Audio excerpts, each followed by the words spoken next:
আয়ুষ্মান ভাৰতৰ আমি private nursing home সমূহত আগতে যেনেকৈ সকলো কাম প্ৰাইভেট নাৰ্ছিং হোমত কৰা হৈছিল আমি এটা নিয়ম কৰিছো যে আয়ুষ্মান ভাৰতৰ গুৰুতৰ অসুখবিলাক যিবিলাক আমাক হাৰ্ট ট্ৰান্সপ্লান্ট কিডনি ট্ৰান্সপ্লান্ট সেইবিলাক আমি প্ৰাইভেট নাৰ্ছিং হোমতো কৰিম চৰকাৰী হস্পিটালত কৰিম কিন্তু প্ৰসৱ সৰু সৰু প্ৰচিডিউৰ আমি প্ৰাইভেট নাৰ্ছিং হোম বিলাকতো খুলি দিয়াৰ বাবে চৰকাৰী চিকিৎসালয়সমূহে বিভিন্ন ধৰণে ক্ষতিৰ সন্মুখীন হৈ আছিল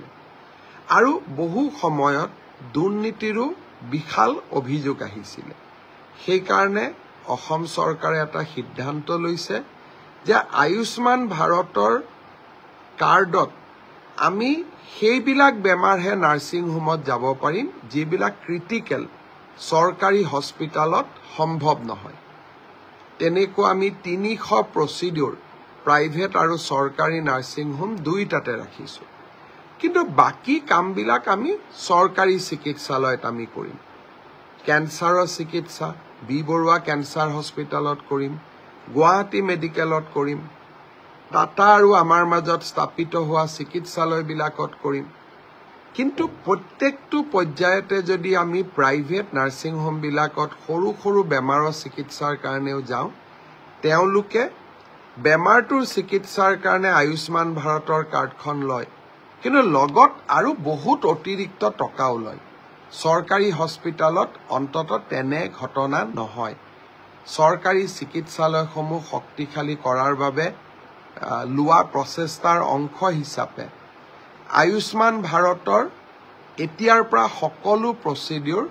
প্ৰাইভেট নাৰ্ছিং হোমত নাথাকিব গুৰুতৰ অসুখবিলাকহে প্ৰাইভেট নাৰ্ছিং হোমত থাকিব এই কথাটোৰ কাৰণে আমি কোনো বেয়া পাব নালাগে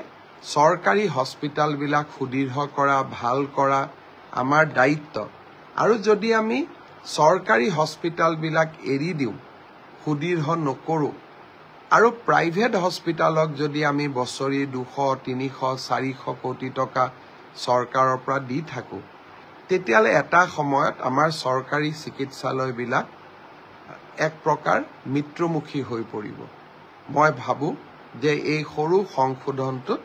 আপোনালোক সকলে সহযোগিতা কৰিব